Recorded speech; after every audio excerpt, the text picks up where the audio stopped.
10,000 करोड़ रुपए का infrastructure boost अगर गवर्नमेंट कर रही है, तो उस जगह पे प्रॉपर्टी स्लो डाउन क्यों होगी? Welcome to talk studio. आज हमारे जो गेस्ट हैं वो 15 साल के एक्सपीरियंस के साथ आते हैं रियल एस्टेट में, जिन्होंने ग्राउंड लेवल पर काम किया है, घर घर जाके प्रॉपर्टी सेल की हैं। और मुझे लगता है कि मैं जितनी इन्फॉर्मेशन उनकी वीडियोस के थ्रू गेन करती हूँ, चाहे नोएडा के बारे में हो, चाहे गुड़गांव के बारे में हो, चाहे दुबई के बारे में हो, वो मुझे बाकी जगह नहीं समझ भी नहीं आती है इतनी ज़्यादा, और वो बहुत रियलिस्टिक वे में समझाते हैं। तो today our guest is mister Saurabh Gupta. Thank you sir. और अब हम जानेंगे उनसे नोएडा की रियल एस्टेट के बारे में, गुड़गांव के रियल एस्टेट के बारे में। सर, मुझे आपसे सबसे पहले नोएडा के बारे में जानना है। पहले एक वो बनी हुई थी कि नोएडा में जो इन्वेस्ट करते हैं, हो सकता है उनका पैसा फँस जाता है या कुछ भी इस तरीके का होता है, एंड विद टाइम वो चीज़ें बदल गई हैं। तो मुझे अब ये जानना है कि आने वाले टाइम में नोएडा एक्सप्रेसवे में कितना मतलब प्रॉपर्टीज़ में बूस्ट आने वाला है, और सबसे एक्सपेंसिव प्रॉपर्टीज़ कहाँ तक जाएँगी?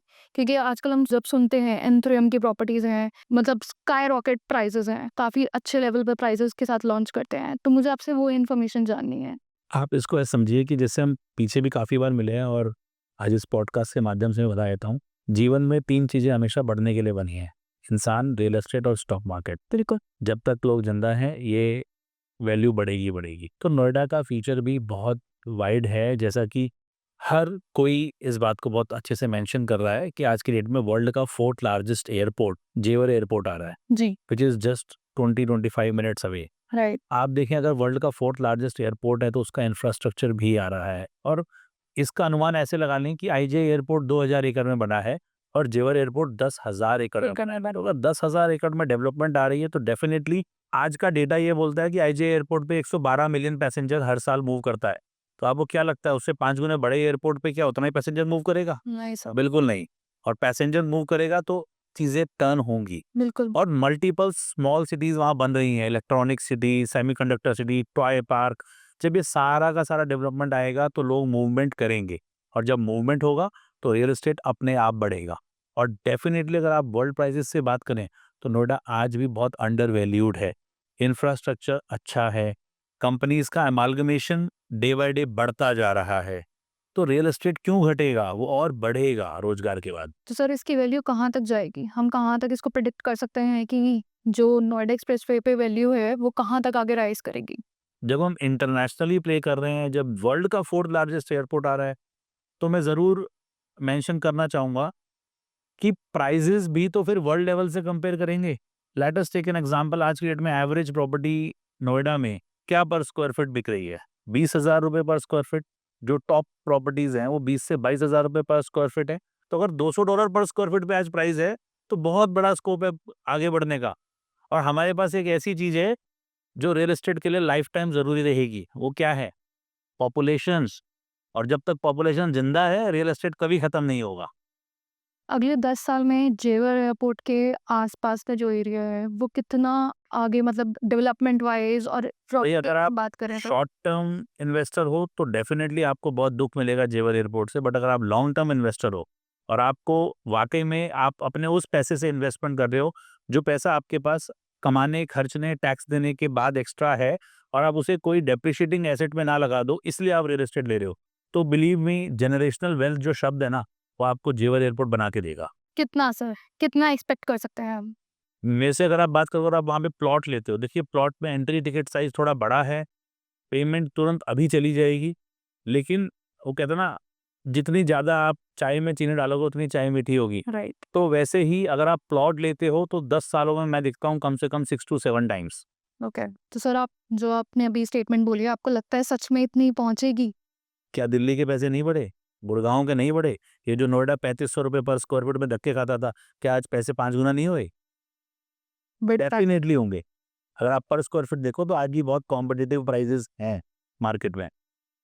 अब इसी बात के साथ आप मुझे कोई ऐसी प्रॉपर्टी बताओ नोएडा में, जिसका आने वाले 2 साल में 50% राइज़ हो जाए उसके प्राइसेज़ में? ऐसी प्रॉपर्टी ख़्यालों में मिलेगी। आज नोएडा मार्केट उस बैंडविड्थ पे पहुँच चुका है जहाँ पे उसको कुछ सालों का एक सैचुरेशन फेस करना पड़ेगा। बिकॉज़ ऑलरेडी आप देखो तो लास्ट 4 सालों से हर साल प्रॉपर्टी 35% पर एनम का ग्रोथ दे रही है। अब कहीं न कहीं मुझे लगता है वो घट के 10% पर एनम ग्रोथ पे आएगा, लेकिन जैसे ये चौथा साल क्रॉस करेगी, ये फिर से 30-35% पर एनम ग्रोथ देना स्टार्ट हो जाएगी। सो फॉर दोज़ बायर्स जो लोग 2 साल में एग्ज़िट करना चाहते हैं, उनके लिए ये मार्केट बहुत पेनफुल होने वाला है। ओके। लेकिन अगर आपको 2 साल का एग्ज़िट लेना है, इन्वेस्ट इन 2 टायर सिटीज़। मैंने आपके फ्रेंड को जो लास्ट टाइम बताया था, जी। एल्डेको रुद्रपुर का प्लॉट, वो लो, वहाँ पैसा बढ़ेगा। सोनीपत में प्लॉट लो, वो बढ़ेगा। ऑलरेडी लास्ट 2 साल में जो विलास हमने 1.5 करोड़ के बेचे थे, वो आज सवा 2 करोड़ के बिक रहे हैं, सिर्फ 1.5 साल में। और मैं दावे के साथ कहता हूँ वो 3 करोड़ तक जाएगा, क्योंकि नोएडा, गुड़गाँव मार्केट में 3 करोड़ में तो 2 बेडरूम फ्लैट ठीक-ठाक सा आ रहा है। तो अगर आपको गेटेड कम्युनिटी का विला आ रहा है, तो वो डेफिनिटली राइज़ करेगा। तो 2 साल में एग्ज़िट चाहिए तो टू टायर सिटी जाओ, और अगर लॉन्ग टर्म चाहिए तो डेफिनिटली ये बात की गारंटी है कि नोएडा में आज कुछ भी लगा रहे हो, हाई आरओआई आने वाली है। ओके। ये जो मिथ था ना मार्केट में कि 2% पर एनम का रेंटल आता है, मेरा एक स्पेकुलेशन बोलता है कि 2% का रेंटल कम से कम 4% का एनम इंक्रीमेंट आएगा रेंटल में। रेंटल स्काई रॉकेट होने वाले हैं, ये श्योर है। तो जो लोग ये सोचते हैं ना कि हम रेंट पे लें या घर पे ले लो, आज कुछ भी छोटी सी कुटिया बना लो या अपना महल बना लो, क्योंकि कल आपके रेंटल्स आपको परेशान करने वाले हैं और फिर आप फोर्स बाइंग करोगे और अपने बजट से एक्स्ट्रा करोगे। इसी के साथ मुझे ऑफिस स्पेस के बारे में भी जानना है नोएडा में। नोएडा ऑफिस स्पेस का क्या स्कोप है आने वाले टाइम में? इसको रिवर्स इंटीग्रेशन में काम करते हैं कि अगर आप इसको ये देखें कि अगर वर्ल्ड का 4th लार्जेस्ट एयरपोर्ट आ रहा है, तो किस लिए आ रहा है? क्या टूरिस्ट के लिए आ रहा है, हॉलिडे होम पे जाने के लिए आ रहा है, बिज़नेस बढ़ाने के लिए आ रहा है? उत्तर प्रदेश ग्रोथ इंजन है। ये तो योगी आदित्यनाथ जी ही इतने अच्छे से एक्सप्लेन करते हैं, हमारे चीफ मिनिस्टर। बिल्कुल। सो अगर 4th लार्जेस्ट एयरपोर्ट आ रहा है तो ट्रेड बहुत ज़्यादा होगा। ट्रेड कहाँ होगा? कॉफ़ी शॉप में तो नहीं होगा, डेफ़िनेटली एक ऑफ़िस स्पेस लगेगा। और अगर ऑफ़िस स्पेस में वो ट्रेड हो रहा है, तो उसके लिए रियल एस्टेट तो ज़रूरी है। बिल्कुल। तो आज लिटरली बता रहा हूँ, अंडर वैल्यूड से भी कोई नीचे का वर्ड है ना, आज नोएडा रियल एस्टेट का ऑफ़िस स्पेस वहाँ पे गुम हो गया है। और आने वाले समय में मैं पर्सनली इसको वॉच आउट कर रहा हूँ कि ये कम से कम ऑफ़िस स्पेस के प्राइसेज़ 4 टू 5 टाइम्स जाएँगे, और लिटरली इस वीडियो के माध्यम से बात रिकॉर्ड भी हो जाती है कि अगले 5 सालों में आप देखोगे कम से कम 4 टाइम्स ग्रोथ है, बिकॉज़ पिछले 3 सालों में ऑफ़िस स्पेस में कोई ग्रोथ नहीं आया है। तो जब कोई चीज़ सटल और शांत होती है, उसी के बाद ही वो राइज़ देती है। आप कभी भी किसी भी प्रोडक्ट का आप ग्राफ देखो, उसका रिपल को ऑब्ज़र्व करो, तो आपको ये दिखेगा। तो अगले 4 से 5 साल में मैं ऑफ़िसेज़ में 4 से 5 गुना का ग्रोथ देखता हूँ, और रेंटल्स भी दुगने हो जाएँगे, क्योंकि आज भी वर्ल्ड लेवल की जब हम बात कर रहे हैं, तो हमारे रेंटल्स बहुत कम है, almost 8 to 9 times lower than the world है। और जबकि सारी कंपनीज़ वही आ रही हैं जो डॉलर्स में पे कर रही हैं। बिल्कुल। तो यहाँ भी राइज़ होगा।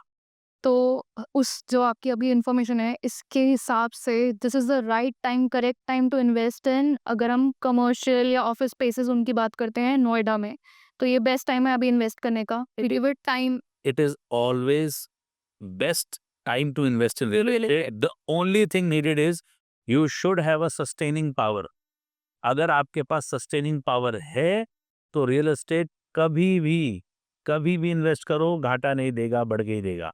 लेकिन आपके शॉर्ट टर्म गोल्स हैं, आपके कुछ इमेच्योर गोल्स हैं। आजकल लोगों को क्विक मनी की आदत है, चाहे क्रिप्टो बढ़ गया तो हमें रियल एस्टेट ऐसा नहीं है। मुझे कल तक ये पैसे चाहिए, मुझे 2 महीने में पैसे चाहिए, क्लिक किया रीसेल हो जाए, इससे बढ़िया शेयर है। ऐसा नहीं होगा। नहीं होगा। रियल एस्टेट को आपको सस्टेनेबल तरीके से परचेज़ करोगे तभी बढ़ेगा। एंड पेशेंस रखने पड़ेंगे। And the biggest mistake, a common, especially not the rich class, the common middle class and upper middle class do is वो रिच और फिल्थी रिच क्लास को देखकर अपनी लिमिट से ज़्यादा की बाइंग कर लेते हैं, और तब वो फंसते हैं। अगर आपका बजट 2 रुपए का है और आपने 2 रुपए का ही सामान लिया, यू आर सेफ। वेल। क्या फ़र्क होगा उससे? 2 करोड़ की चीज़ें नहीं बढ़ी, कोई बात नहीं, मेरे 2 करोड़ मैंने जोड़ के रखे हैं। बिल्कुल। इंडिया की एक खासियत बताऊँ, अभी जर्मनी का आप डेटा देखो, वहाँ पे प्रॉपर्टी 30% डाउन है। इमेजिन करो आपने 2 करोड़ की चीज़ ली, आज वो 140 में बिक रही है। बिल्कुल। आप टेंशन से मर जाओगे कि 60 लाख में मेरे गायब हो गए। दैट इज़ व्हाई जर्मनी के लोग अब जर्मनी में ना इन्वेस्ट करके बाहर कर रहे हैं। इंडिया में अगर वो प्रॉपर्टी लीगली करेक्ट है, पेपर करेक्ट है, मेरे को 5 नाम बताओ जहाँ कीमतें आधी हुई हैं। यहाँ तो जहरीली हवा देने के बाद भी आधी नहीं हो रही, बढ़े जा रही है। सही कह रहे हैं सर आप। इसके साथ आप मुझे एक और चीज़ जाननी है, मतलब मैं आपको बहुत टाइम से जानती हूँ। मेरे नोन में जो लोग हैं उनको भी पता है कि I know somebody who is in real estate, और आप इतने एक्सपीरियंस के साथ आते हैं। तो अगर किसी की सैलरी दिल्ली एनसीआर में I am talking about 1 lakh रुपए है पर मंथ, तो उसको दिल्ली एनसीआर में इन्वेस्ट करना चाहिए? आपको लगता है कि ऐसा नहीं है, करना चाहिए की बात नहीं है। हर मार्केट में ना एंटर करने का एक थ्रेशोल्ड है। मैं इसकी शुरुआत करता हूँ कार से। मुझे एसयूवी चाहिए, क्या 5 लाख में आएगी? नहीं आएगी। उसका थ्रेशोल्ड है 12 लाख रुपए मिनिमम बजट होना चाहिए। बिल्कुल। सेम प्रॉपर्टीज़ का भी है। मुझे दिल्ली में प्रॉपर्टी खरीदनी है, मुझे कनॉट प्लेस के पास खरीदनी है, तो उसका एक थ्रेशोल्ड है कि जी इतने करोड़ रुपए से नीचे हो तो कनॉट प्लेस में आपको एंट्री नहीं मिलेगी। सेम अब नोएडा थोड़ा बड़ा हो गया हमारा। एक समय था जब ब्रोकर अंडरपास के नीचे खड़े होया करते थे, लोगों ने उन ब्रोकर्स को हल्के में लिया। आज मैं ऐसे बहुत सारे ब्रोकर्स को जानता हूँ जो कभी अंडरपास के नीचे ब्रोशर लेके खड़े होते थे, आज वो फॉर्च्यूनर जैसी गाड़ियाँ चला रहे हैं बिकॉज़ उन्होंने वो धूप सही थी और एक राइट अपॉर्च्युनिटी पे काम किया और आज उन्होंने पैसा बनाया। वेल आज आप देखोगे अंडरपास पे ब्रोकर ब्रोशर लेके कम खड़े होते हैं, नहीं होते बिकॉज़ मार्केट बढ़ गया है। बिल्कुल।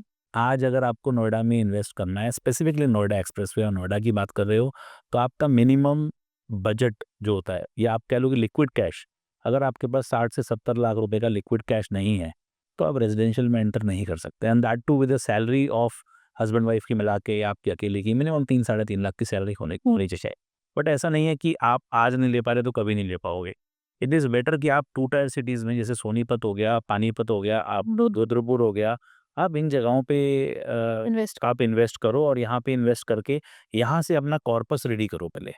बहुत आसान है, आप बिलीव नहीं मानोगे मैंने काफ़ी पहले अपने कुछ लोगों को सोना में फ्लैट बेचे थे। 75 लाख रुपए के फ्लैट थे, उन्होंने सिर्फ़ और सिर्फ 7.5 लाख दिए थे और 4 लाख की ईएमआई दी थी, 11 लाख दिया था। अभी उसका फ्लैट रीसेल हुआ है 1.25 करोड़ का, तो 11 लाख प्लस 40 लाख 50 लाख रुपए का प्रॉफ़िट, 60 लाख का कॉर्पस हो गया बिल्कुल और तब उसकी सैलरी थी 1.5 लाख रुपए, आज उसकी शादी भी हो गई है उस पर्सन की और उसकी वाइफ की सैलरी मिला के पौने 4 लाख रुपए की है। तो now he is eligible for Noida. True but उसने 3 साल का पहले बाहर वर्किंग करी। करी तो ये बिल्कुल वैसे ही है कि सिक्स पैक ऐप बनाना बात की बात है, पहले फैट लूज़ कर लो अपना। बिल्कुल सर। तो इस आपकी वाली पूरे डिस्कशन से अब जो मुझे समझ आया है वो ये समझ आया है कि रियल एस्टेट में पेशेंस बहुत इंपॉर्टेंट है और रियल एस्टेट में इन्वेस्ट करने का कोई करेक्ट टाइम नहीं होता। Real estate is always a good idea to invest in. इसकी एक लाइन है ना बहुत अच्छी सी, आप भी याद कर लो, the best investment on earth is earth. True. Recently हमें पता लगा कि आपने दुबई में भी स्टार्ट कर लिया है। कॉन्ग्रेचुलेशन सबसे पहले। Thank you ma'am. और इसी के साथ दुबई तो was always a real estate hub. मतलब हम लोगों की फीड पर और हर जगह हम देखते रहते हैं एवरीबॉडी इज सेलिंग समथिंग और दी अदर और सबसे अच्छी अच्छी प्रॉपर्टीज है। मार हो गया, अब तो दुनिया भर के वहाँ पे अच्छे अच्छे ब्रांड्स हैं। तो मुझे आपसे अब उसकी भी अंडरस्टैंडिंग लेनी है दुबई की, कि हमारी वीडियो के ज़रिए बहुत लोग ऐसे होंगे जिन्होंने जो उसके बारे में जानना चाहते हैं, इन्वेस्ट करना चाहते हैं, कुछ भी। बिल्कुल आज हम दुबई रियल एस्टेट के बहुत सारे टैबू ब्रेक करेंगे। सबसे पहले और सबसे important question, which one is better? क्योंकि आप तीनों जगह हैं, you are in Delhi NCR, आप नोएडा, गुड़गाँव को देख रहे हैं, उसके साथ-साथ अब आप दुबई में भी हैं। तो कहाँ इन्वेस्ट करना चाहिए? Which one is better? Noida, Gurgaon and Dubai. Ma'am I will say all 3 are better. इसका एक बेसिक कंपैरिजन देता हूँ, आप बोलो which one is better, trouser, jeans और capri? So I'll say when I'm on vacation, I'll wear capri. When I'm on office meeting, I'll wear trouser. And when I'm roaming around freely, I'll prefer jeans. Depends base Same goes over here. Dubai क्यों? Why Dubai? It is a 8-hour city. आप 8 घंटे में पूरा world travel कर सकते हो Dubai से, तो वो सबसे बड़ा प्लस पॉइंट है कि पूरा वर्ल्ड वहाँ पे एक्यूमुलेट हो रहा है। राइट। दूसरा प्लस पॉइंट दुबई का सबसे बड़ा ये है कि आप आज दुबई में कुछ भी खरीद रहे हो, आपका बायर कौन है? आपसे कल कौन खरीद रहा है? Anybody in the world. Right. Ukrainian, Russian, Moroccan, can be anyone. Canada, US, everyone is buying Dubai. Why? मैंने कहा ना जर्मनी में अभी प्रॉपर्टी प्राइस 30% डाउन है। All Germans are buying in Dubai. Why? उनको टैक्स हेवन मिल रहा है। टैक्स हेवन सिटी कहा जाता है इसको, वर्ल्ड सेफेस्ट सिटी। आज यूके, लंदन से बहुत बुकिंग आ रही है। Even most of developers have open there permanent office in Dubai. Right. Developers, why? Because आज लंदन की जो हालत हो गई है, क्राइम, जो आप प्रोटेस्ट देख रहे हो, डिफरेंट डिफरेंट चीजें हो रही हैं, I won't get into that, but आप देखो कितना बुरा हाल है।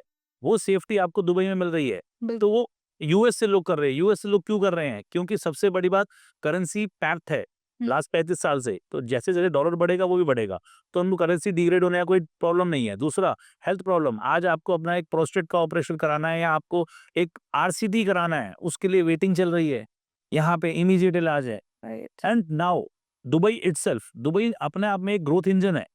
इन्होंने सबसे अच्छा जो फोकस किया वो क्या किया? एक पीसफुल जगह बनाई। आप सोचो ना, एक ऐसा देश जहाँ 200 नेशनैलिटी के लोग शांति से रह रहे हैं। हमारे यहाँ हिंदू मुसलमान 2 कम्युनिटी नहीं रह पा रही। तो इससे बड़ा पॉइंट क्या लोगे? बिल्कुल। बट जैसे रियल एस्टेट के बारे में हम सुनते आ रहे हैं, तो दुबई इज़ अ बूम और अ बबल।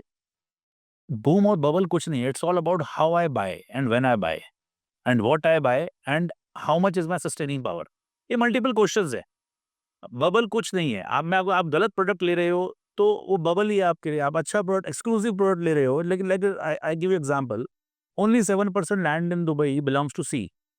क्या? व्हाट डज़ इट मीन कि 7% ज़मीन है जी समुद्र पे। तो बिल्कुल। इसका मतलब अब किसी को भी लेना है तो यहीं लेना हो, और तो ज़मीन पैदा नहीं हो जाएगी। राइट। तो जब 7% ज़मीन है समुद्र पे, तो पैसे बढ़ेंगे। बिल्कुल। तो लेके डाल दो, छोड़ दो। और गोरों को क्या पसंद है? पानी। पानी। तो रेंटल्स भी हाई है। आप सबको छोड़ो ना, आप न्यू ईयर पे अपने लिए या कभी भी सी फेसिंग अपार्टमेंट, चाहे आप थाईलैंड, दुबई, मियामी कहीं भी चले जाओ, आप कभी उसको डिप होते नहीं देखोगे। बिल्कुल। लो ना अच्छी चीज़, क्यों पैसे गिरेंगे?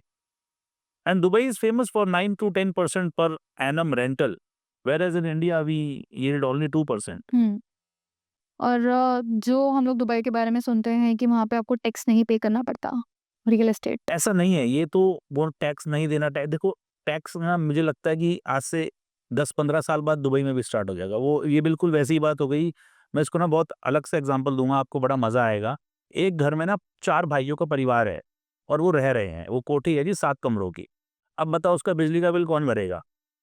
या उसमें टाइल टूट गई है कौन लगवाएगा? तो डेफ़िनेटली सातों को एक फंड पूल करना है, उसको बोलते हैं टैक्स। उससे घर मेंटेन होगा, ना घर गिर जाएगा एक दिन। तो अभी तक, और एक न्यूक्लियर फैमिली है। हुँ। वहाँ पे ना कभी टाइल टूटती है, ना कभी सोफ़ा फटता है, क्योंकि रहने वाले 2 लोग हैं, वो भी दोनों ऑफ़िस भाग जाते हैं। तो राइट। दुबई में पहले था न्यूक्लियर फैमिली, अब सबको बुला रहा है। अब बुलाएगा तो उसका लोड भी आएगा, लोड आएगा तो कहीं न कहीं वो अटकेगा उस पॉइंट पे, और जब अटकेगा तो डेफ़िनिट टैक्सेशन आएगा। ऑलरेडी देखो ना, कॉर्पोरेट टैक्स 9% आ गया। टैक्स देने में कोई दिक्कत नहीं है। टैक्स देने के बाद मुझे वैल्यू एडिशन क्या मिलता है, मैं खुशी-खुशी दूँगा। आज हम ₹850 की 5 स्टार होटल में दाल खाते हैं। वो दाल की कीमत ₹150 ही है। सिर्फ वैल्यू एडिशन में मुझे थोड़ा मान-सम्मान मिल जाता है, मुझे सर्विसेज़ मिल जाती है। Same goes with real estate as well. आज टैक्स नहीं है, लेकिन टैक्स के अलावा बहुत सारे बेनिफिट्स हैं। जैसे एग्ज़ाम्पल दूँ, फ़र्ज़ करो आपने 2016 में यहाँ पे प्रॉपर्टी ली 1 करोड़ 60 लाख रुपए की, और आपने 1 मिलियन की प्रॉपर्टी वहाँ पे ली। 1 मिलियन उस समय 1 करोड़ 60 लाख था। आज वो प्रॉपर्टी 4 बिलियन थी, वहाँ में हो गई है, और यहाँ की प्रॉपर्टी भी लगभग 4 गुना बढ़ गई है। लेकिन आपको ज़्यादा प्रॉफ़िट वहाँ हुआ है। क्यों हुआ है? क्योंकि आज दिरहम की कीमत ₹25 हो गई है, तब ₹16 थी।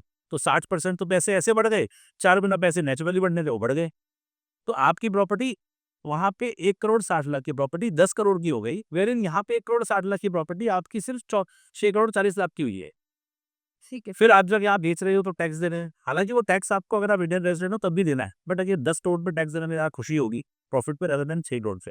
तो मेरे पे एक्स्ट्रा आ रहा है, तुम मुझसे कोई ले जाओ। तो दिस इज़ दुबई में जो इन्वेस्टमेंट है, ये सबके लिए है? क्योंकि आजकल जब कोई बेच रहा होता है, वो तो कहता है, "आ जा दुबई।" को आपको लगता है कि देखो, थ्रेशोल्ड है, हर मार्केट का थ्रेशोल्ड है। हमारी फ़ीमा की बहुत सारी गाइडलाइंस हैं, हमारी आप जो भी व्यूअर्स हैं वो एक बार इसको डिटेल में जाएँ, बिकॉज़ देखिए, बाहर बाहर आप इन्वेस्ट कर रहे हो तो थोड़ा कंप्लायंसेस को फ़ॉलो करो, और वो गलत भी नहीं है। आपके अपने देश में कुछ अच्छे के लिए बनाए गए हैं, अगर कंप्लायंसेस ही नहीं होगा तो कोई कुछ भी करता रहेगा। बिल्कुल। तो अगर कंप्लायंसेस को समझो तो डेफ़िनिटली, बट येस, दुबई में उसे खरीदना चाहिए जिसके पास इमीडिएट पेमेंट करने के लिए 1 से 1.5 करोड़ रुपए हो। क्यों हो? क्योंकि एक अच्छी प्रॉपर्टी भी ना दुबई में 2 करोड़ से देखो नीचे प्रॉपर्टी है नहीं। कहने को 1.5 करोड़ भी है, बट 2 ढाई करोड़ की प्रॉपर्टी नीचे नहीं है, और दुबई में ना अंडर कंस्ट्रक्शन पे लोन नहीं होता है। अच्छा। तो आपको 50 टू 60% सेल्फ फंडिंग देना है। हालाँकि उसके लिए आपको 2-3 साल का टाइम मिलता है। बट अगेन, आपको 1.5 करोड़ देना है तो आपके पास साल के 40 लाख में सेल्फ फंडिंग होनी चाहिए भाई। तो खरीदने वाले को अपने फाइनेंसेस को बिल्कुल डीपली कैलकुलेट करना चाहिए। फोमो में नहीं जाना चाहिए कि आज नहीं लिया तो क्या होगा? 2 करोड़ 20 लाख की चीज़ 2 करोड़ 40 लाख की लेंगे। बट अगर उसका एक्चुअल ग्रोथ 4 बढ़ गया तो कोई फ़र्क नहीं पड़ता। बट जल्दबाजी में गलत डिसीज़न ले लोगे तो ज़रूर अटक जाओगे, बिकॉज़ वहाँ कोई आपको इमीडिएट सपोर्ट देने वाला नहीं है। वैसे तो यहाँ भी नहीं है कोई इमीडिएट सपोर्ट देने वाला, रोज़ दर-बदर ही कैंसलेशंस आती हैं। तो अगर आप बजट से बाहर कुछ भी कर रहे हो तो यहाँ भी उतना ही फँस रहे हो जितना वहाँ फँस रहे हो। अभी रिसेंटली एक न्यूज़ काफ़ी वायरल हुई थी। दिल्ली की एक फैमिली ने दुबई में प्रॉपर्टी परचेज़ की और उनके पास ईडी का नोटिस आ गया। तो उसके बाद काफ़ी लोगों नोटिस नहीं आ गया, प्रॉपर्टी नीचे होगी 32 करोड़ की, बिकॉज़ उन्होंने कुछ 34 करोड़ का सामान ना खरीदा था। देखिए, ऑब्वियसली अ, ये तो हर घर की कहानी है कि अगर आप रूल ब्रेक करेंगे अपने घर का, India is our house, so being a responsible citizen, अगर हम देश का रूल ब्रेक करेंगे तो डेफिनेटली उसमें पेनल्टी है, और नहीं लगाएंगे तो फिर उसके कोई लिमिट नहीं है। बिल्कुल। आज कोई क्राइम करने पे जेल है, क्यों ना लगे? अगला आदमी देख के ना करे ना, उसने किया उसने किया मैं भी करूँगा। तो दे वॉयलेटेड द लॉ, ऐसा कुछ नहीं है। मेरे पास बहुत लोग आगे आके बोलते हैं कि हमने तो चेक से लिया, हमें ईडी का नोटिस आ गया। It is not notice at all. आप उस पे आंसर दो ना यार, मैंने टैक्स पे करे किया। अब आपकी आईटीआर है 12 लाख रुपए की, आप हर महीने दुबई ट्रांसफर कर रहे हो 28 लाख रुपए हर साल दुबई में है, तो डेफिनेटली फ्लॉज़ है। और आप अपना इनकम प्रूफ शो करो, आप इनकम टैक्स देने के बाद उस पैसे को जो मर्ज़ी करो आप। सरकार तो कहती है मेरे को मेरा हिस्सा दे दो, उसके बाद तुम उस पैसे में आग लगाने लगा दो, मेरे ज़बरदस्ती कर दी।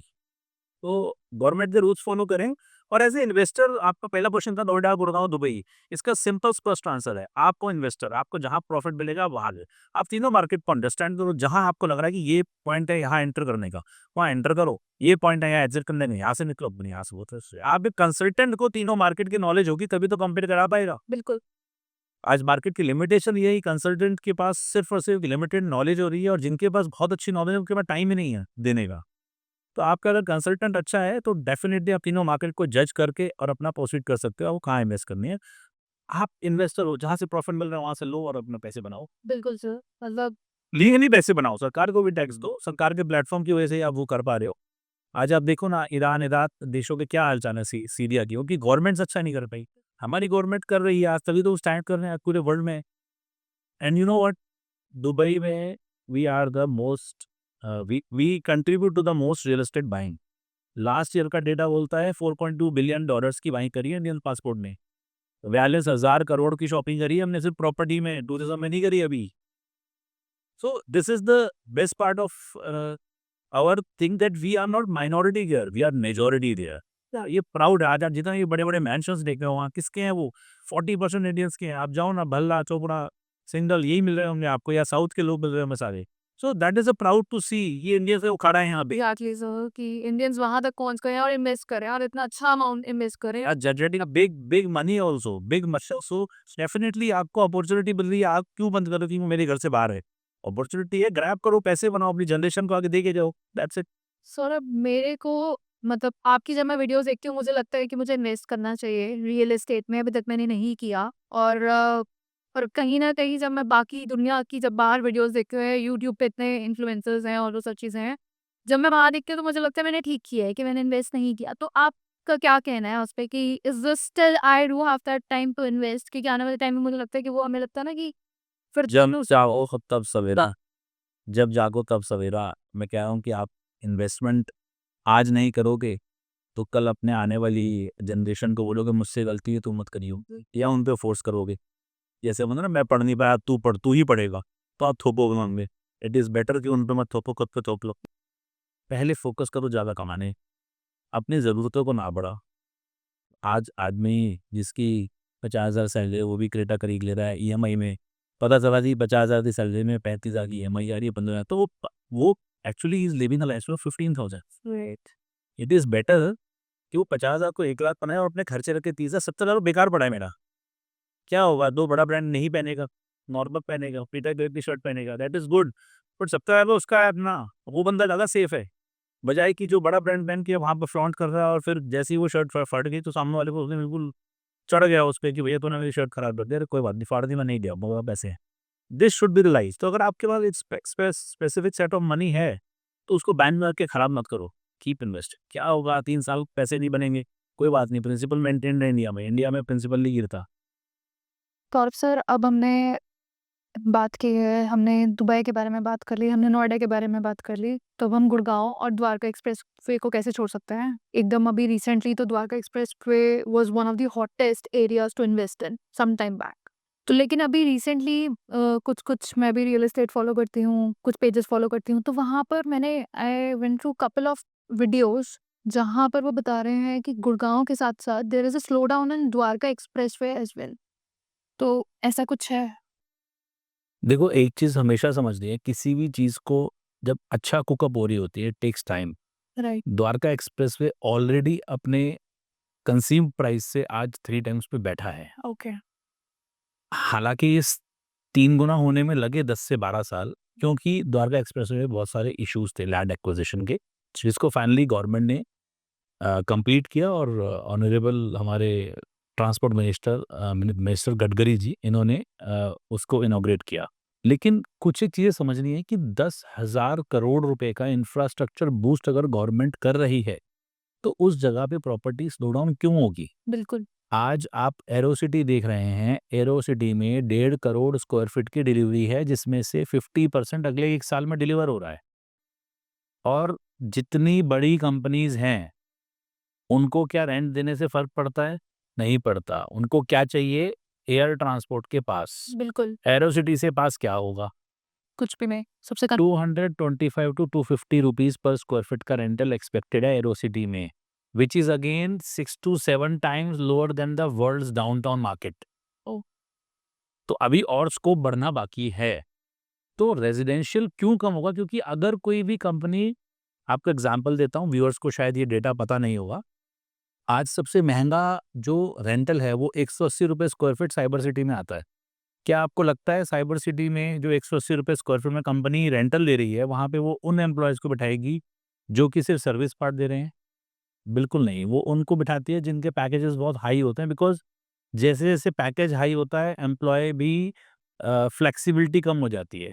उसको बोलूँगा 2.5 घंटे ट्रैफिक में, वो जॉब ही छोड़ देगा। वो बोलेगा कोई नहीं, मैं कहीं और ढूँढ लूँगा, मेरे को मिल जाएगी, बिकॉज़ वो स्किलफुल एम्प्लॉयड है। बिल्कुल। सेम जब ₹225 something higher, almost 30% higher than the rental of Cyber City, Aero City में आएगा, तो क्या वहाँ पे वो एम्प्लॉयी परचेज़िंग पावर वाले नहीं होंगे? होंगे। बिल्कुल होंगे। और उनके लिए नियरेस्ट प्लेस क्या है? 2 आती हैं, एक आता है द्वारका, एक आता है द्वारका एक्सप्रेसवे। द्वारका में कोई लैंड बची नहीं है, सारा ग्रुप हाउसिंग पुराना है, अच्छा। जो कि 18 से 20 हज़ार रुपए स्क्वायर फीट बिकता है। वो पिन 15 साल पुरानी बिल्डिंग्स बिकती हैं। साउथ दिल्ली उसके बजट से बाहर है, बिकॉज़ प्लॉट साइज़ छोटा नहीं है उस पैच पे। वसंत कुंज वगैरह की साइड में साइज़ में एक तो प्लॉट की वैल्यू ही 7 लाख रुपए गज के आसपास है, और दूसरी बात, वो प्लॉट का साइज़ ही बड़ा है। तो इवेंचुअली वो एंटरप्रेन्योर्स और बिज़नेसमैन्स के लिए ही बना है वो प्लॉट। मतलब अगर कोई नया लेना चाहे तो जॉब से थोड़ा-सा हिकअप है। ओके। अब बचा क्या? द्वारका एक्सप्रेसवे। अब द्वारका एक्सप्रेसवे से एरो सिटी का रूट कितना है? 10 मिनट का। सोचो, गवर्नमेंट इतना डेडिकेटेड है उस द्वारका एक्सप्रेसवे को लेके, जहाँ पे उन्होंने आईजीआई के लिए डायरेक्ट 8 किलोमीटर लंबा एक अंडरपास बना दिया है। पैच बना दिया है। तो क्यों बनाया? क्योंकि द्वारका एक्सप्रेसवे को फेल नहीं होने देना। नियम। दूसरा, हमारा केशव भूमि आप देखो। अब आप वहाँ पे देखो तो प्रगति मैदान से 3 गुना बड़ा है। तो जब अभी हम प्रीवियसली दुबई की बात कर रहे थे कि वहाँ पे 12 महीने में इतनी कॉन्फ्रेंसेज़ होती हैं, लोग आते हैं, जाते हैं, तो रियल एस्टेट भी मूव करता है। बिल्कुल। तो same goes with India as well. Pragati Maidan से 3 गुना बड़ा है वो। अकेला उस जगह पे गवर्नमेंट ने 12,000 करोड़ रुपए का इन्वेस्टमेंट डाला है, यशोभूमि। यशोभूमि में। तो अगर इतना बड़ा कन्वेंशन सेंटर गवर्नमेंट ने बनाया है, तो क्या क्राउड 12 महीने वहाँ मूव नहीं होगा? बिल्कुल होगा। क्या साल में 1 ही कन्वेंशन होगा वहाँ पे? नहीं, नहीं। 12 महीने का लाइनअप है, बिकॉज़ वो अपने आप में एक एक इकोसिस्टम है, उसको बिज़नेस देना है तभी वो बिज़नेस देगा। बिल्कुल। तो वो लोग कहाँ जाएँगे? यहीं रहेंगे। द्वारका एक्सप्रेसवे पे जो लोग, बेसिकली अगर आप देखो द्वारका एक्सप्रेसवे पे जो लोग आज रह रहे हैं, वो जो रेंट पे हैं आज, वो कल को उनका ड्रीम प्लेस होगा, बिकॉज़ इंफ्रास्ट्रक्चर इज़ गुड। फिर एक चीज़ आप ये भी तो ऑब्ज़र्व करो कि जो लोग, आज के डेट में हर कोई ग्लोबल बिज़नेस ओपन कर रहा है। मेरा ही एग्ज़ाम्पल लो, अगर मेरी महीने में 6 से 8 इंटरनेशनल फ्लाइट है, तो मैं अपना घर अगर चेंज करूँगा तो मेरे चेकलिस्ट का पहला पॉइंट क्या होगा? एयरपोर्ट के नहीं आ पाए। मेरे जैसे कम से कम नहीं तो 10-20 हज़ार लोग तो होंगे एनसीआर में। राइट। तो बस हो गया आपका आंसर सॉल्व, कि ज़रूरी नहीं है कि प्राइसेज़ इमीडिएट नहीं बढ़ रहे, 1 साल नहीं बढ़े तो नुकसान हो गया। मैंने कहा ना, बार-बार बोलूँगा इस बात को कि रियल एस्टेट में फेल वही होगा जिसके पास सस्टेनिंग पावर नहीं होगी। जिसने अपने ज़रूरत के शौक से इन्वेस्टमेंट करी है, ज़रूरत के पैसे से इन्वेस्टमेंट करी है, जिसको आगे बच्चे की शादी करनी थी, बच्चे की फीस भरनी थी अगले साल की, और उस या और कोई लाइफ़ में कोई और नेचुरल हैपनिंग थी, उसके उसके पैसे को लगाना था। और अब वो सोच रहा है कि मैं यहाँ से डबल करके वहाँ लगा दूँगा। तो वो आगे एक बार लिए अटक सकता है। जिसने रखा है जनरेशनल वेल्थ के लिए, जिसको पता है property will never fail, Dwarka express. और मेरा पर्सनली कहना है, आज द्वारका एक्सप्रेस में ₹20,000 स्क्वायर फीट से लेके ₹22,000 स्क्वायर फीट पे एवरेज बिक रहा है। शायद 18,000 भी बिक रहा है। When we convert it into dollars, it is $190 per square feet. And अगर हम मानते चलते हैं 3 गुना भी होता है आज से 10-12 साल में, ₹60,000 स्क्वायर फीट, तो भी मैं बहुत अचंभा नहीं खा रहा हूँ, क्योंकि that again contributes to only $500 per square feet, right. Where in the world top places are still 10 times farther और 5 times 6 times farther than us. तो कोई बड़ी बात नहीं है आप 60-65 हज़ार रुपए स्क्वायर फीट के रेट में चीज़ें आज से 10 साल बाद वहाँ खरीद रहे हो। क्योंकि रेंटल्स उस समय पे 5 से 6% पहुँच जाएँगे। बिल्कुल, टाइम के साथ वो चीज़ भी बढ़ जाएगी, आप सही कह तो रहे हो। आईजीआई एयरपोर्ट 2000 एकड़ का है, सारा मूवमेंट वहाँ से है। प्लस आप ये भी तो देखो अभी 8000 करोड़ का अर्बन एक्सटेंशन रोड बना है जो कि सोनीपत ले जाता है। सो नाउ उन कंपनीज़ के लिए जो हायर रेंटल नहीं अफोर्ड करेंगी वो अपना सोनीपत में ऑफिस खोलेंगी। उनके सीनियर पोज़ीशन यहाँ रहेंगी क्योंकि वो 35 मिनट्स की ड्राइव है सॉरी, यूईआर से दो और बीच में एयरपोर्ट है। बिल्कुल, so this is the reason. आज हरियाणा की आप बात करो तो हरियाणा में सोनीपत बहुत बड़ा रोल प्ले कर रहा है। मेरे खुद के बेचे हुए लोगों को प्लॉट डबल हो चुके हैं। आज सोनीपत में पैसा लगा के आदमी 5 साल कोलियर्स की रिपोर्ट बोलती है कि अगले 5 सालों में प्रॉपर्टी 5 गुना हो जाएगी। कोलियर्स बोल रहा है ये, कोई टॉम डिक हैरी नहीं बोल रहा है। सोनीपत की हम सोनीपत की बात कर रहे हैं हम। सो ऐसा नहीं है, आपको ना हमेशा अपनी इन्वेस्टमेंट गवर्नमेंट के प्लान्स और डेवलपमेंट को ध्यान में रखेंगे तो कभी फेल नहीं होगी। होता है कभी-कभी बिकॉज़ अगर सब कुछ हमारे प्लान से हो तो बात ही क्या है। तो 2 साल की जगह 3 साल ज़रूर लगेगा, बट अंधेरे में तीर नहीं है ये। और मैं हमेशा बोलूँगा इंडिया इस समय राइज़िंग मोड पे है, कहीं भी कुछ भी ले डालो बढ़ेगा ही बढ़ेगा। ये बात बिल्कुल सही है एंड इसके साथ-साथ ही again coming back to the videos जो मैंने देखी हैं, ऐसा भी बोला जाता है कि गुड़गाँव को स्लो डाउन होना पड़ेगा, तभी नोएडा राइज़ कर पाएगा। इसमें कितना सच है? ये तो वो बात हो गई कि एक भाई बड़ी गाड़ी तब लेगा जब दूसरा भाई बेरोज़गार होगा। ऐसा कैसे हो सकता है? गुड़गाँव में जिसका इकोसिस्टम गुड़गाँव का है, उसको नोएडा से कोई लेना-देना नहीं है। जिसका नोएडा का लेना-देना है उसको अब एक बात बताऊँ मैं इस शहर में आया था, मेरी नौकरी थी 30,000 रुपए की। अब मुझे घर लेना है, मेरी लाइफ़ यहीं है, मैं गुड़गाँव क्यों लूँगा? मैं तो नोएडा ही लूँगा ना, तो मैंने ग्रो किया, मेरी किस्मत में ग्रोथ था। मैंने कहा ना 3 चीज़ें हमेशा बढ़ने के लिए बनी है, इंसान, रियल एस्टेट और स्टॉक मार्केट। अब मैं इंसान था, मेरे को भगवान ने बढ़ने के लिए भेजा था, मैंने पैसे कमाए, कमा के करूँगा क्या? रियल एस्टेट लूँगा। कन्वीनिएंट तो अगेन है, हाँ, सब कुछ आपस में इंटरलिंक्ड है। राइट। तो दोनों अपने-अपने अलग-अलग इकोसिस्टम हाँ, ये कंपैरिज़न ज़रूर कर सकते हो कि आज मैं 5 साल तक के लिए पैसा यहाँ लगाऊँ, वहाँ लगाऊँ, तो मुझे ज़्यादा ग्रोथ कहाँ मिलेगी? हाँ, मतलब तो इन्वेस्टमेंट वो भी डिपेंड कर पर्पज़ रहा है हम क्या और कहाँ ले रहे हैं। अब जैसे एक प्रॉपर्टी है जो पूरे एनसीआर में अवेलेबल ही नहीं है, आशियाना आरोहम, ज़रूर गूगल कीजिएगा। वो किड सेंट्रिक हाउसेज़ हैं। अब अगर ओके, उस जैसे कोई हाउसेज़ वहाँ पे डेवलप हो रहे हैं, जो कि सिर्फ़ बच्चों को मतलब आपकी लाइफ़स्टाइल और हैप्पीनेस और आपके किड्स को सेंट्रिक पूरा कोचिंग सेंटर, तो music centre whatever they have given lots of amenities. Okay, आजकल बहुत सारे डेवलपर आइरिस डेवलपर है वो वेलनेस थीम लेके आ रहा है। So these are very conceptual houses. आप रिज़ॉर्ट में 1 दिन मत जाओ, आप 365 दिन रिज़ॉर्ट में रहो। तो जब ऐसे कॉन्सेप्ट हाउसेज़ आ रहे हैं, तो इनका एप्रिसिएशन बहुत डिफरेंट होगा, लेकिन वेट एंड वॉच है। जैसे ये कॉन्सेप्ट हाउसेज़ है। Right, now there is another point जो आप मेरे से अभी डिस्कस कर रहे थे कि नोएडा में जेकब एंड को आ रहे हैं, एली साहब आ रहे हैं, these are branded houses. True, again कुछ भी चेंज ट्रांज़िशन कर रहे हो तो मुनाफ़े के हकदार हो तो नुकसान के भी हकदार होना पड़ेगा। डिपेंड कर रहा है क्या इंडिया आज रेडी है या क्या नोएडा या एनसीआर के वो बिज़नेसमैन या वो लोग जो अफ़ोर्ड कर सकते हैं, क्या वो उतना खर्चा करने के मूड में हैं? तो आपको क्या लग रहा है कि लोग रेडी हैं, उतना खर्चा करने के मूड में हैं? मुझे पर्सनली लगता है कि देयर इज़ अ सेगमेंट जो है, देयर इज़ अ सेगमेंट जो अभी डेवलप हो रहा है। मतलब उसके पास पैसा बहुत है, बट आज उसको बोल दो अपने घर की मेंटेनेंस 90,000 रुपए महीना दे दे, तो वो नहीं दे पाएगा। देने को वो 9 लाख रुपए महीना भी दे सकता है। माइंडसेट होने वो में माइंडसेट टाइम होने में टाइम समय लगता लगता है, है। जो गुड़गाँव में मुझे लगता है कि ऑलरेडी हो का है, तो इसीलिए जो वेस्टर्न रेजिडेंसीज़ द्वारका एक्सप्रेसवे पे आ रही है, वो हिट जाएगी। आशियाना होम हिट जाएगा। आप इलान का प्रेज़िडेंशियल देखो, आज उसकी रीसेल ही इतनी सबसे हाईएस्ट है। जिस रेट पे बाकी डेवलपर फ्रेश का नहीं बेच पा रहे, उस रेट से ऊपर पे वो रीसेल बेच रहा है, क्योंकि वो प्रोडक्ट डिफाइंड है। मार्केट इतनी हाई कॉम्पिटिशन में है, तो विनर और सक्सेसफुल और एप्रिसिएशन वही लेके जाएगा, जो कुछ कॉन्सेप्ट लेके आ रहा है। तो टेक्निकली वही माइंडसेट का यहाँ पे सारा गेम है and real estate as we were discussing कि कभी भी बेकार नहीं जाएगा, थोड़ा पेशेंस रखने पड़ते हैं, थोड़ा लॉन्ग रन सोचना पड़ता है उन सब चीज़ों को लेके, इन्वेस्टमेंट है, स्टॉक मार्केट नहीं है कि आज मैं क्लिक आज वो करूँगा कह रहे हो पैसा कल, राइट, राइट। हाँ। ठीक है सर। और इसके साथ-साथ ही ये मेरा क्वेश्चन उन लोगों के लिए है जैसे अभी I come in the bracket of 30 to 40 वाले उसमें।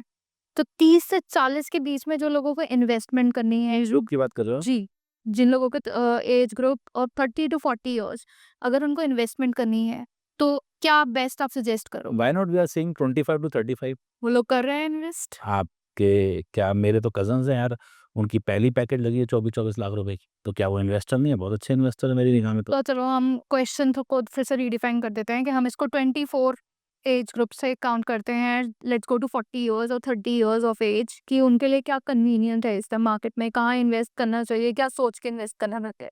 डिपेंड कर रहा है, इसमें भी बहुत सारे फैक्टर इन्वॉल्व होते हैं। अगर आपके फादर का, इन लॉ वाली फैमिली का आपके ऊपर सहायता का सब प्रकोप है, तो थोड़ा-सा डीपी उनसे लें और अपनी लोन की एलिजिबिलिटी यूज़ करें और अपनी प्रोफाइल फंडिंग के हिसाब से अपनी लिमिट में, प्रोफाइल फंडिंग में लिमिट में लें, जिस ईएमआई को आप खुशी-खुशी दे पाएँ। उससे आप अपनी प्रोफाइल बनाएँ और प्रॉफिट यील्ड करके आप अपने घरवालों को भी पैसा दें और उस प्रॉफिट से आप अपना आगे एंटर करें। एक तरीका ये है। दूसरा ये है कि देखिए, थ्रेशोल्ड तो आ गया है थोड़ा ऊपर, तो आज एनसीआर में कुछ भी आपको इन्वेस्ट करना है तो 1.5 करोड़ से नीचे नहीं आ रहा कुछ ठीक-ठाक सा। एग्ज़ैक्ट 50-60 लाख रुपए में जेन्युइनली कुछ नहीं आ रहा। तो I would suggest to those buyers कि आप क्या कर सकते हो, आप जैसे अभी हमने एल्डेको का रुद्रपुर के प्लॉट सेल करे। 70 लाख 75 लाख रुपए के प्लॉट थे। 7 लाख रुपए देने हैं, पोज़ीशन तक जो ईएमआई है वो 4-5 लाख रुपए की जाएगी। पोज़ीशन के क्लोज़ टू पोज़ीशन या पोज़ीशन लेने के बाद आप उसको बेच दो, तो मुझे लगता है 35-40 लाख रुपए का प्रीमियम आ जाएगा। देखिए वो छोटा शहर है, तो वहाँ चीज़ें डबल-ट्रिपल नहीं होंगी, लेकिन 35-40 लाख का भी एप्रिसिएशन आया। आपने कितने रुपए दिए? आपने 7 लाख दिए थे और 3-4 लाख की ईएमआई दी थी। तो 11 लाख लगा के 30 लाख का प्रॉफिट बना लिया। 40 लाख रुपए से कॉर्पस इकट्ठा हो गया। इसी तरह 2 साल और कोई जगह हंट करो। आप सोनीपत हंट कर लो, आप पानीपत हंट कर लो, ठीक है? अपने रीच में, बिकॉज़ ऑब्वियसली बिक तो गोवा भी रहा है, मुंबई भी रहा है, बट रियल एस्टेट की एक प्रॉब्लम रही है कि जहाँ पे आपका रीच हो, वहाँ पे आप बहुत अच्छा परफ़ॉर्म करो, बिकॉज़ आप उस मार्केट के डायनामिक्स जानते हो, वरना आप किसी दूसरे पे डिपेंडेंट हो। तो आप इसी तरह अपने नियर बाय विसिनिटी में, लेकिन I always recommend and I always insist buy only and only organised real estate. Unorganised real estate में 2 को प्रॉफिट ज़रूर होता है, बट 3 के पैसे गायब होते हैं। जिसके गायब होते हैं वो हल्ला नहीं काटता है। वो आपको जानना है कहीं वो आप ना हो अगले। तो अनऑर्गेनाइज्ड रियल एस्टेट बिल्कुल मत लें। ऑर्गेनाइज्ड रियल एस्टेट लें, रेरा सर्टिफाइड लें जो गवर्नमेंट से एलिजिबल है। जो डेवलपर चेक पेमेंट ले रहे हैं वहाँ सबसे पहले जाएँ, बिकॉज़ जो कोई भी लेजिट अमाउंट में डील कर रहा है वो सबसे जेन्युइन है। इनजेन्युइन लोगों के पास ना जाएँ, चाहे कितने भी पॉन्जी और अच्छी स्कीम आपको मिले।